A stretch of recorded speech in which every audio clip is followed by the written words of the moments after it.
Is Italo Ferreira our last world champion? I don't think so, but every champion after this certainly comes with a different caveat attached to it. Let me ask you this. Who's a better surfer? Complete. I'm just going to say, who do you think is a better surfer? Felipe Toledo or Jay Davies? Jay Davies. Absolutely. By the way, I finally jumped on that movie. That thing is insane. Right? Spirit, Yeah. right? The edit by Jay Davies. So, I mean, that's a compelling question that you just asked. well, what about, okay, Idolo or Jay Davies? Idolo. Okay, I would agree, but it's pretty close, right? But you feel like Idolo could do everything that Jay Davies did in that video. Absolutely. Yeah, Yeah. And Felipe would be cowering at North Point. exactly. Or that, and those lefts, some of those. So that very first wave of the edit, the one that I did a terrible job describing on our last show, but that very first left where he gets barreled, like the best barrel of any of our lives, Yeah, wrapping cut. And as he's like turning down on the cutback, the double up starts to bubble up underneath him. and he's at a dead stop at that point almost. Yeah. And so he like pushes on the tail, kind of airdrops down into that. And then, yeah, straight into the bottom turn into the next tube. And then he's sitting there in the next tube and then does it again. That backside wrapping cutback that he does is no joke. It wasn't just to get like back to the bottom of the wave. It was like a gnarly, powerful hack, you know? Yeah, and you feel like he might be like on a 6'6" or a 6'8" or something too, you know. But so yeah, Jay so Davies, Idolo. I think, is my 2020 world champion. Not to take anything away from Idolo, but these types of questions can be accurately answered, I think, without. Now, look, I want to see a world tour. I'm a sports fan. I want to see it, but you're right. It's going to look a lot different, and it might not even occur. The very next world tour event might not occur until September of 2021. I think that's totally reasonable. I think that's a reasonable projection. Yeah. So the NBA has had success by creating a bubble where they send all of the teams. Was it Disney World? Yeah. They send them to Disney World so that they can control the bubble and everything that enters and exits, and the teams can play in isolation without any fans. There's a version of that we could do with the surfers where you fly them to the different venues on private jets. They quarantine at the location. They rent out whatever the accommodation is, and they all stay together and travel in that bubble. Now, the hiccup in that model is money. Like the NBA is so profitable that they can do that. The WSL loses money. Yeah. And the person that's funding it, I can't imagine wants to continue funding it for the rest until we have a foreseeable, end point to this, which with COVID, everything's out the window.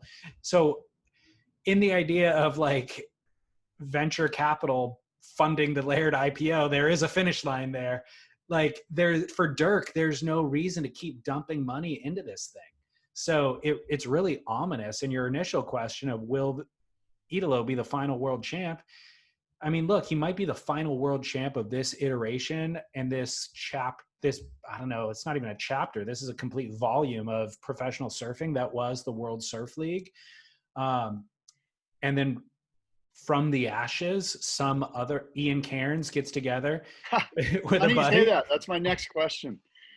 And they get together and they cobble together some new world tour, and everybody pays their own way, and then there's a world champ in that, and Jay Davies wins it. But let me go there real quick if you don't mind. So let's say the WSL ends, and by the way, if it goes away as we now know it, it's not like they failed. It's like COVID happened, like at least they leave with kind of like they can leave and kind of be like, dude, we tried, but COVID kicked our ass. And everyone can kind of go, yeah, that sucks. That's a bummer. It's not like they tried without this pandemic and they lost it and they just cashed in their chips and flipped everyone off.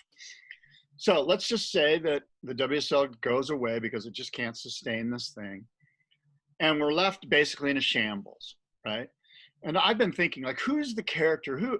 When you look back to 1975, you had these young surfers that were keen on making this thing happen. And you had Fred Hemmings and maybe in some way Randy Rarick as well, kind of helping to cobble it together from you had a spokesperson in Fred Hemmings who could pick up the phone and go, CEO of Smirnoff, this is Fred Hemmings. I want to talk to you about this thing. So you've got this really powerful figurehead in Fred, and you've got powerful surfers, their own egos involved too, and Ian and Rabbit and PT and some of the others, Bruce Raymond maybe. So who are these guys now? Who are the Ian Cairns? Like, to me, I think of like Jake Patterson, you know, and I'm just throwing that out there, but there's these kind of strong sporting, strong-minded guys that could be the new Ian Cairns and let's say in 3 years.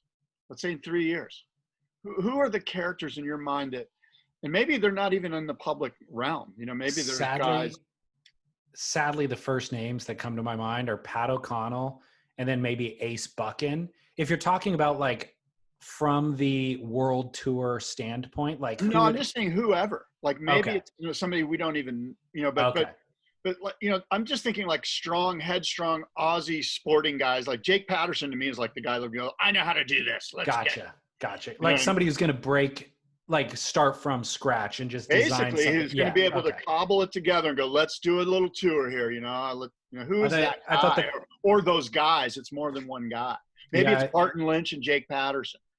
Well, Stab Magazine has done a decent job of reinventing the wheel with their Stab 100 or Surf 100 events.